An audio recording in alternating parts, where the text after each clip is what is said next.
السلام علیکم معزز سامعین، کیسے ہیں آپ سب لوگ؟ امید کرتی ہوں آپ سب لوگ خیریت سے ہوں گے۔ تو چلیے بلا تاخیر کے ناول جنت کے پتے کی ایپیسوڈ نمبر 14 کا آغاز کرتے ہیں۔ بارات کے لیے وہ میرج ہال کی جانب رواں دواں تھے۔ ابا ڈرائیو کر رہے تھے اور آج وہ خاموش نہیں تھے، بلکہ فرنٹ سیٹ پہ بیٹھے جہان کو سڑک کے اطراف میں گزرتی جگہوں کے بارے میں مختصر فکروں میں آگاہی دے رہے تھے۔ وہ بھی جواباً کوئی مختصر سا جواب دے دیتا تھا۔ وہ آج بھی اتنا ہی کم گو تھا جتنا 2 روز قبل، مگر وہ برف کی دیوار پگھل گئی تھی۔ وہ پچھلی نشست پہ بیٹھی لاتعلق سی باہر دیکھ رہی تھی۔ اسے ڈی جے کے بغیر یوں ان خوشی کی تقاریب میں شرکت کرنا سخت برا لگ رہا تھا۔ وہ اندر ہی اندر احساس جرم کا شکار تھی۔ ابھی اسے بچھڑے دن ہی کتنے ہوئے تھے، مگر مجبوری تھی، جانا تو تھا۔ وہ آج بھی خاص تیار نہیں ہوئی تھی۔ کاجل اور نیچرل لپسٹک کے علاوہ کوئی میک اپ نہیں کیا تھا۔ بال یوں ہی کھلے چھوڑ دیے، جیولری بھی نہیں پہنی۔ ضرورت بھی نہیں تھی کہ اس کی لمبی ٹخنوں تک آتی قمیض کے گلے پہ کافی کام تھا۔ وہ شفون کی قمیض تھی اور اس کا رنگ آلو بخارے کے چھلکے کا سا تھا۔ قمیض کا گلا گردن تک بند تھا اور گردن سے لے کر 2 بال تک نیچے سیاہ اور آلو بخارے کے رنگ کے چھوٹے بڑے ہر سائز کے ڈائمنڈز نگ لگے تھے۔ ان کی جھلملاہٹ بہت خوبصورت تھی۔ نیچے ہم رنگ سلک کا پاجامہ تھا اور آستینیں کلائیوں تک آتی چوڑی دار تھیں، لیکن آج بھی اسے کل کی طرح اپنے لباس کی خوبصورتی سے قطعاً دلچسپی نہ تھی۔ میرج ہال کے باہر بارات ابھی ابھی اتری تھی۔ داخلی دروازے پر خاصا رش تھا۔ سجی سنوری زیورات، قیمتی ملبوسات اور خوشبو میں رچی بسی لڑکیاں اور خواتین گاڑیوں سے نکل کر اپنے بال اور میک اپ ٹھیک کرتی دروازے کی جانب بڑھ رہی تھی۔ رضا اور ظاہر چچا وہاں کھڑے خوش اخلاقی سے مسکراتے مہمانوں کو ویلکم کر رہے تھے۔ اسے پتہ تھا کہ مہوش کی کل والی بات کو آج بھلا کر سب نے شادی میں شرکت کر لیں گے، اور واقعی یہ ہو رہا تھا۔ کار رکنے پر اس نے دروازہ کھولا اور باریک ہیل باہر پتھریلی زمین پہ رکھی۔ بے اختیار اسے اپنی ٹوٹی ہوئی سرخ ہیل یاد آئی۔ سر جھٹک کر وہ باہر نکلی اور پرس سنبھالتے ہوئے دروازہ بند کیا۔ ابا جہان اور اماں ایک ساتھ میرج ہال کے داخلی دروازے کی جانب بڑھ رہے تھے، اور وہ بھی وہیں چلی جاتی اگر جو اس کے پاؤں پر وہ پتھر آ کر نہ لگتا۔ آؤچ! اس نے کراہ کر پیر ہٹایا اور وہ بجری کا چھوٹا سا ٹکڑا تھا۔ اس نے گردن اٹھا کر ادھر ادھر دیکھا۔ وہ مخالف سمت سے آیا تھا، جہاں پارکنگ میں گاڑیاں کھڑی تھیں اور کسی نے بہت تاک کر اسے مارا تھا۔ ان گزرے 3-4 ماہ میں اسے اتنا اندازہ ہو گیا تھا کہ اس کے ساتھ اتفاقات نہیں ہوتے۔ اس نے متلاشی نگاہوں سے اس سمت دیکھا اور پھر ٹھہر سی گئی۔ پارکنگ کے پیچھے سے ایک ہیولا سا نکلا اور اس کی جانب بڑھنے لگا۔ چند لمحے تو وہ اپنی جگہ سے ہل نہ سکی۔ رات کی تاریکی میں پارکنگ ایریا کو اونچے پولز کی زرد بتیوں نے مدھم سی روشنی بخشی تھی۔ اس روشنی میں وہ صاف دکھائی دے رہا تھا یا دے رہی تھی۔ بھڑکتا ہوا نیلا زرتا دوپٹہ ہم رنگ جوڑے کے اوپر پہنے، وہ دوپٹے کا پلو چہرے پہ ذرا سا ڈالے اسے دانتوں سے یوں پکڑے ہوئے تھا کہ دور سے اس پہ کسی عورت کا گمان ہوتا تھا۔ چہرے کے سفید پینٹ کیے گہرے آئی میک اپ پہ سرخ چونچ سے لپسٹک اور سنہرے بالوں کو وگ لگائے وہ اس کی طرف چلتا آ رہا تھا۔ وہ اسے ایک نظر میں ہی پہچان گئی تھی۔ پنکی! اس نے ہراساں نگاہوں سے گردن موڑ کر دور حال کی طرف دیکھا۔ ابا کی اس کی جانب پشت تھی۔ وہ واپس مڑی تب تک وہ قریب آ چکا تھا۔ کیسی ہو باجی جی؟ وہ مسکرایا تھا۔ تم یہاں کیا کر رہے ہو؟ اس نے آہستگی سے اسے دیکھتے اپنے پرس پہ گرفت مضبوط کر لی، گویا ذرا بھی وہ آگے بڑھا تو وہ بھاگ اٹھے گی۔ آپ سے ملنے آئی تھی جی، پنکی کہتے ہیں مجھے۔ یاد ہے جی، وہ مسکرا کر بولا۔ اچھی طرح یاد ہے، اور بھولی تو تمہاری ماں اور بہن بھی نہیں ہوں گی۔ اب ہٹو میرے راستے سے۔ غصہ کیوں کر رہی ہو جی؟ میں تو آپ کو کچھ بتانے آئی تھی۔ مائی فٹ! مسئلہ کیا ہے آپ کو میجر احمد؟ وہ پیر پٹک کر بولی۔ اتنے باوقار عہدے پہ فائز ہو کر کیسی حرکتیں کر رہے ہیں آپ؟ لو جی، میں تو ڈولی کا پیغام دینے آئی تھی مگر… کیسا پیغام؟ وہ اسی رکھائی سے بولی۔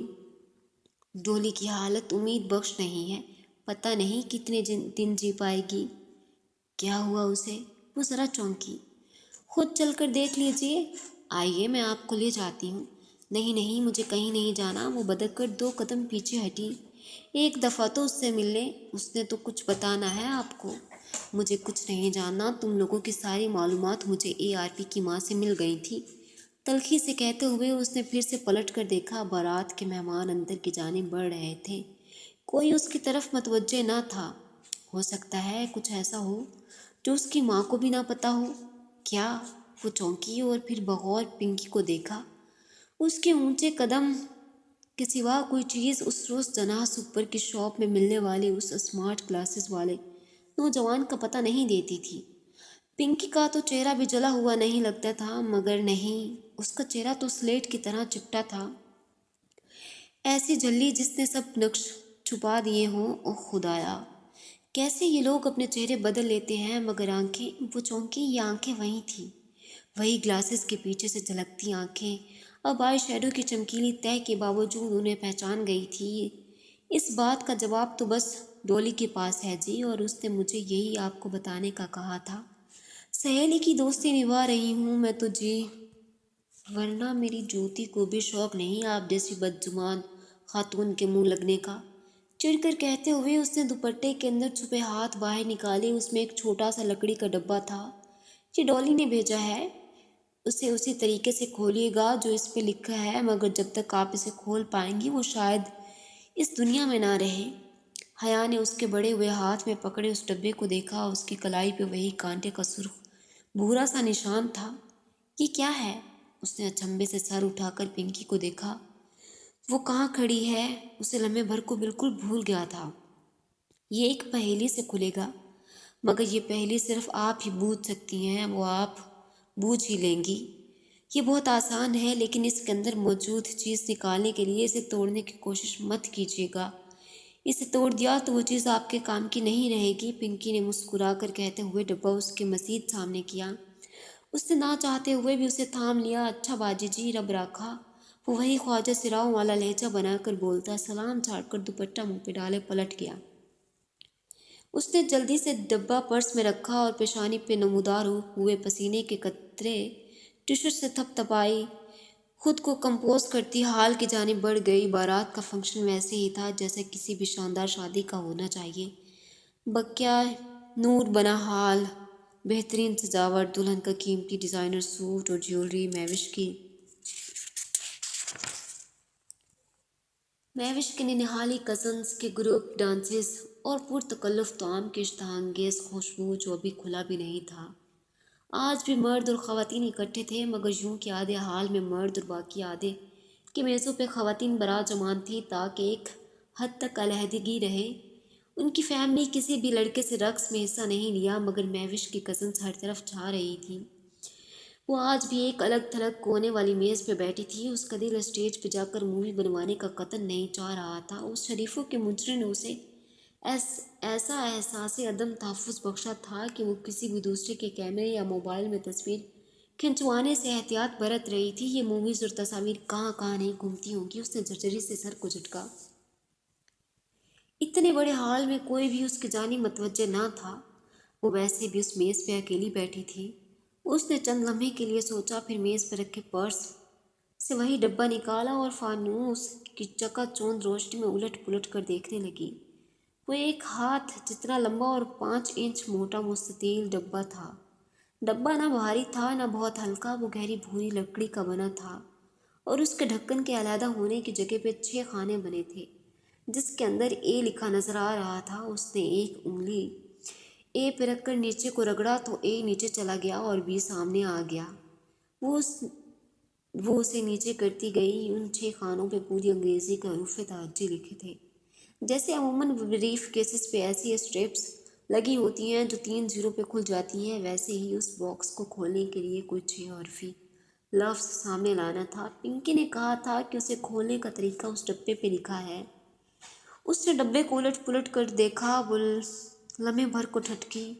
اس ڈھکن کے اوپری سطح پہ کچھ کھدا ہوا نظر آیا تھا۔ وہ چہرہ ڈبے پہ جھکائے آنکھیں سکیڑ کر پڑھنے لگی۔ وہ بہت باریک انگریزی میں لکھا ایک فقرہ تھا۔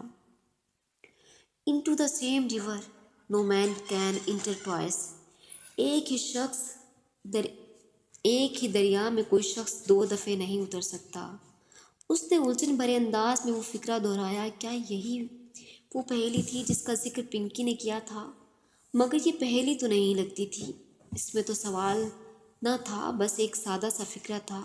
السلام علیکم حیا۔ آواز بھی اس نے کرنٹ کھا کر گردن اٹھائی اور ساتھ ہی گود میں رکھے ڈبے پہ دوپٹہ ڈالا۔ سامنے شیلا کھڑی تھی، سیاہ عبایا کے اوپر سبز اسکارف کا نقاب انگلیوں سے تھامے وہ اصلی نرم انداز میں مسکراتے ہوئے۔ وعلیکم السلام شیلا بھابھی، کیسی ہیں آپ؟ آئیں بیٹھیں۔ وہ ذرا سنبھل کر اٹھی اور جلدی سے ڈبہ پرس میں ڈال کر ان سے گلے ملی۔ میں ٹھیک ہوں، تم سناؤ؟ مجھے علم نہیں تھا کہ تم آئی ہوئی ہو، وہ رسان سے کہتی ہوئی ساتھ والی کرسی پہ بیٹھی۔ پھر ابھی فاطمہ پھپھو نے تمہاری فرینڈ کا بتایا؟ Really sorry for her. D J کے ذکر پہ اس کے سینے میں ایک ہوک سی اٹھی، وہ پھر سے افسردہ ہو گئی۔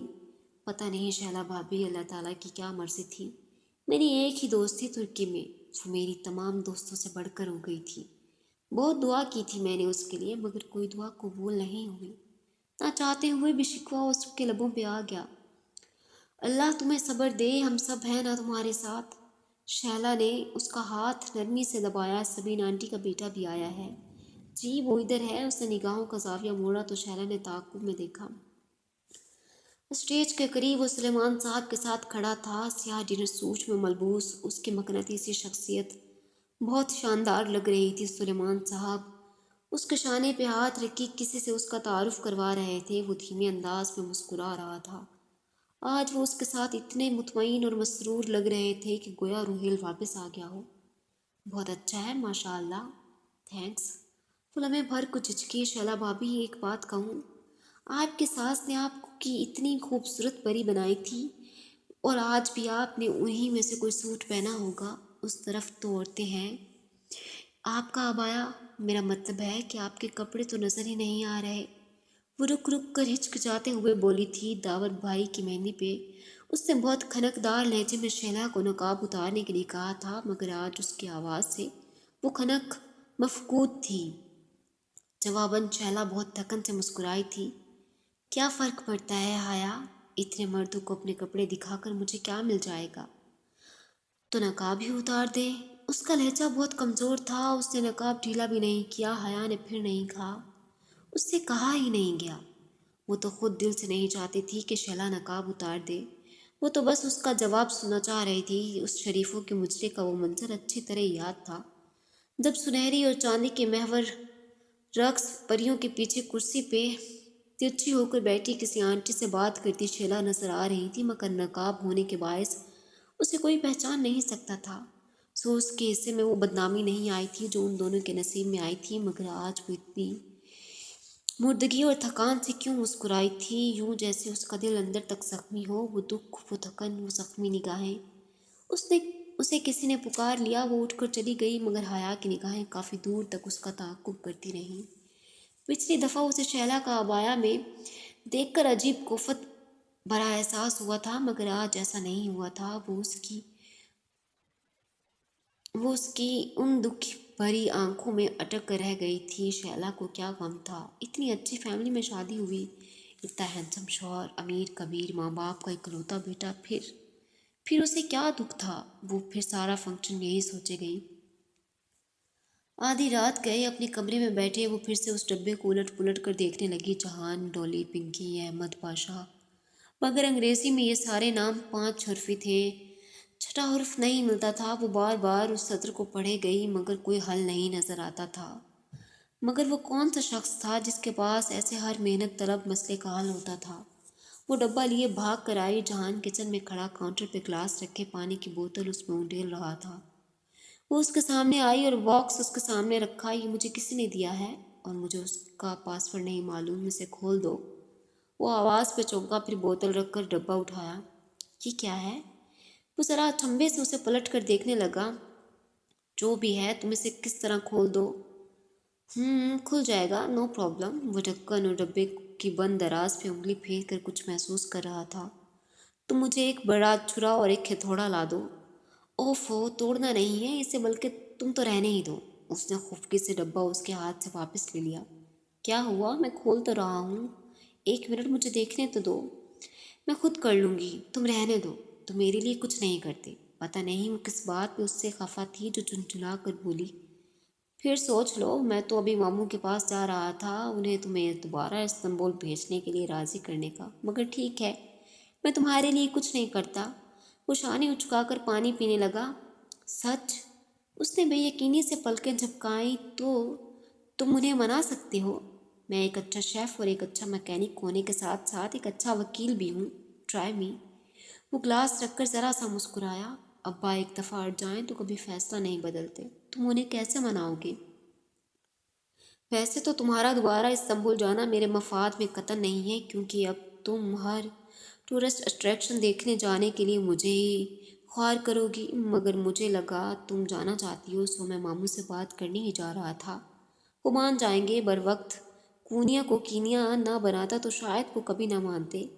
ہاں، استنبول تو بہت محفوظ شہر ہے، پاکستان میں تو روز بم دھماکے ہوتے ہیں، اور پاکستان میں تو پتہ نہیں لوگوں کے پاس انٹرنیٹ کی سہولت بھی موجود ہے بھی یا نہیں۔ وہ ذرا جل کر بولی۔ وہ بنا کچھ کہے مسکراتا ہوا آگے بڑھ گیا۔ اگلا 1 گھنٹہ وہ کچن میں کرسی پہ بیٹھی رہی، جہان کا انتظار کرتی رہی۔ بالآخر جب وہ ابا کے کمرے سے نکلا تو وہ تیزی سے اٹھی۔ کیا ہوا؟ پیکنگ کر لو، ہم کل صبح کی فلائٹ سے واپس جا رہے ہیں، وہ دھیما مسکرا کر بولا، مگر اس شرط پہ کہ فی الحال تو تم ہمارے ساتھ رہو گی، بعد میں جب تمہاری اسپرنگ بریک ختم ہو جائے گی تو بے شک چلی جانا۔ سچ؟ وہ بے یقینی و خوشگوار حیرت سے گھری اسے دیکھ رہی تھی۔ ایک طمانینت بھرا احساس اس کے پورے وجود کو اپنی لپیٹ میں لینے لگا۔ البتہ ایک بات وہ جانتی تھی، استنبول ڈی جے کے بغیر کبھی بھی ویسا نہیں ہوگا جیسا پہلے تھا۔ تمہارا دماغ درست ہے۔ ہاشم نے بے یقینی سے اپنی بیوی کو دیکھا جو بستر کے دوسرے کنارے پہ بیٹھی ہوئی اسے دیکھ رہی تھی۔ ان دونوں کے درمیان حارث آنکھیں موندے سو رہا تھا، اس کا دایاں ہاتھ ہاشم کے ہاتھ میں تھا۔ ایسا کیا غلط کہہ دیا میں نے؟ وہ جی بھر کو کوفت کا شکار ہوئی۔ تم پاگل ہو گئے ہو؟ تمہارے حواس جواب دے گئے ہیں؟ حیرت کی جگہ اب چنچلاہٹ نے لے لی تھی۔ حواس تو تمہارے جواب دے گئے ہیں، میں نے تمہیں ایک سیدھا سادہ سا حل بتا رہی ہوں اس سارے مسئلے کا۔ تم روز کے 24 گھنٹے بھی کام کرو تو اس رقم کے آدھے لیراز بھی اکٹھے نہیں ہوں گے جو ہمیں حارث کی سرجری کے لیے چاہیے۔ اور ایسے مت دیکھو مجھے۔ آخر میں وہ خفا ہو کر بولی، عبد الرحمن مجھے جان سے مار دے گا، وہ اس کی لڑکی ہے۔ اور عبد الرحمن کو بتائے گا کون؟ وہ تو مہینہ بھر پہلے ہی انڈیا چلا گیا تھا، تم تو خود ہی مجھے بتایا تھا، وہ چمک کر بولی۔ نیم روشن کمرے میں سبز بلب کی مدھم روشنی اس کے چہرے کو عجیب سا تاثر دے رہی تھی۔ وہ انڈیا گیا ہے، مر نہیں گیا، جو اسے کبھی پتہ نہیں چلے گا، جو مجھے جان سے مار دے گا سلمیٰ۔ تو پھر تم اپنی جان سنبھال کر بیٹھے رہو، حارث کو مرنے کے لیے چھوڑ دو، غصے سے کہتی اٹھ کر چادریں طے کرنے لگی۔ سلمیٰ میں ایسا نہیں کر سکتا، اب کہ وہ قدرے تذبذب سے بولا تھا۔ تو تم کیا کر سکتے ہو؟ اور کیا ہے تم نے حارث کے لیے؟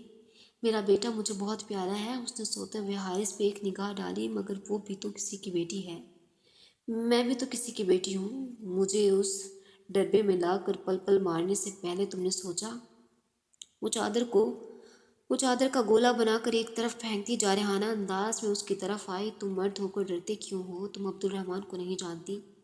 میں بس اتنا جانتی ہوں کہ اگر میرا بیٹا مر رہا ہے تو اس کا ذمہ دار عبد الرحمن پاشا ہے۔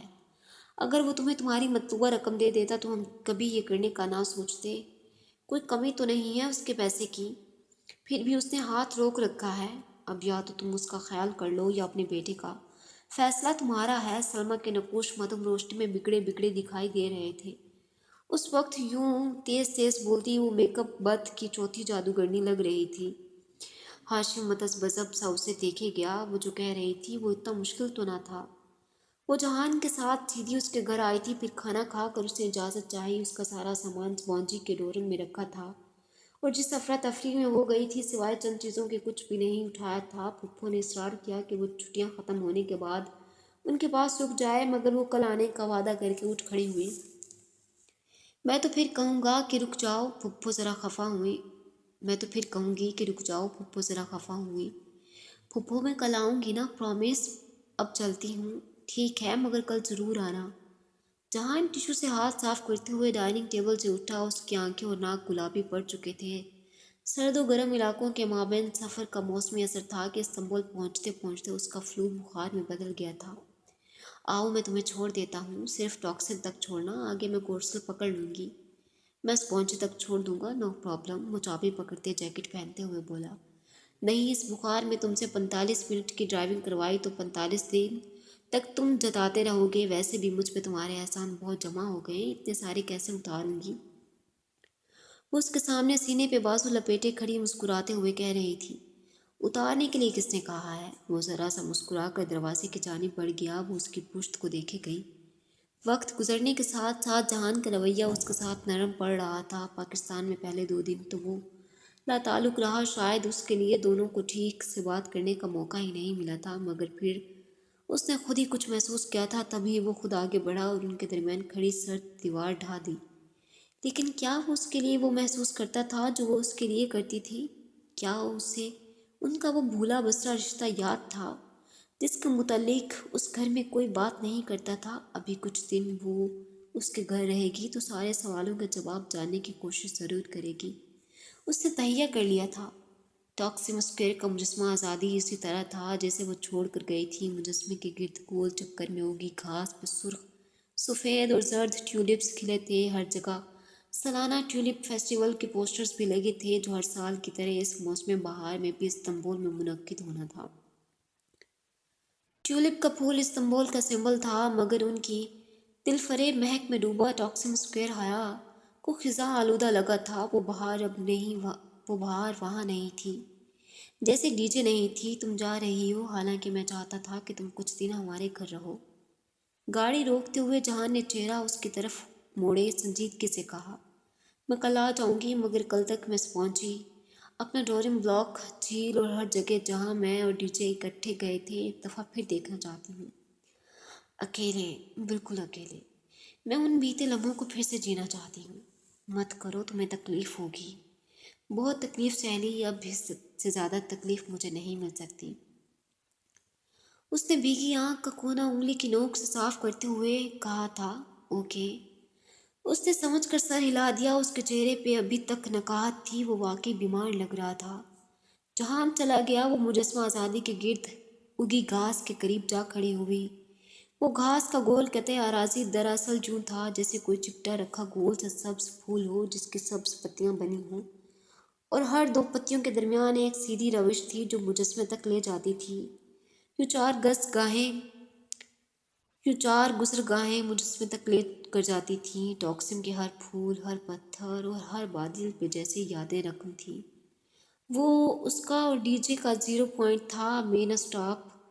تقریباً ہر دوسرے روز ادھر آتی تھیں، گورسل انہیں یہیں جو اتارا کرتی تھی۔ یہاں سے آگے وہ عموماً میٹرو ٹرین پکڑ لیا کرتی تھیں۔ اس اسکوائر کا چپا چپا انہیں یاد تھا، اور ڈی جے کے بغیر سب کچھ ادھورا تھا۔ اور اس طرف استقلال اسٹریٹ تھی، وہاں سے کی گئی ان کی ڈھیروں شاپنگ جو رائے گاہ چلی گئی۔ استقلال اسٹریٹ آج بھی وہی تھی، بہت طویل، نہ ختم ہونے والی، مگر زندگی ختم ہو گئی تھی۔ گورسل کی کھڑکی کے شیشے کے پار وہ باس فورس کا عظیم الشان سمندر دیکھ رہی تھی۔ وہاں سے ایک فیری گزر رہا تھا۔ اسے یاد تھا جب وہ پہلی دفعہ ان دونوں نے اس جگہ پل پار کرتے ہوئے نیچے فیری تیرتا دیکھا تھا تو وہ خوشی اور جوش سے پاگل ہو گئی تھی۔ وہ کبھی بحری جہاز میں نہیں بیٹھی تھی اور صرف اسے دیکھ کر ہی وہ پرجوش ہو گئی تھی۔ پھر فیری وہیں رہ گیا اور زندگی ختم ہو گئی۔ دوپہر کی ٹھنڈی ٹھنڈی دھوپ سپونجی کی در و دیوار پہ پھیلی تھی۔ ڈورم بلاکس تقریباً ویران پڑے تھے۔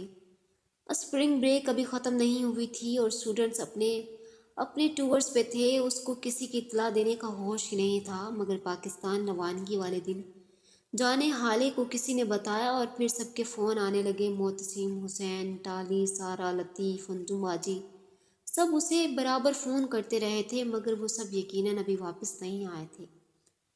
وہ اپنے ڈورم بلاک کے گول چکر کھاتی سیڑھیاں چڑھنے لگی۔ جب وہ سپونجی آئی تھی تو ان زینوں پہ برف جمی تھی، اب وہ برف باہر لے گئی تھی۔ اس نے گردن اوپر اٹھا کر بالکونی کے بلب کو دیکھا اور پھر اداسی سے مسکرا دی۔ کتنا ڈر گئے تھے وہ پہلے دن جب یہ بلب خود بخود جل اٹھا تھا کہ پتہ نہیں یہاں کون سے جن بھوت ہیں۔ نکلے ہم وہی پاکستان کے پینڈو۔ حالے کو یہ بتانے پر کہ یہ ٹیکنالوجی کا کرشمہ ہے۔ ڈی جے اس کے جانے کے بعد کتنی دیر یہ افسوس کرتی رہی کہ اس نے ڈورم کا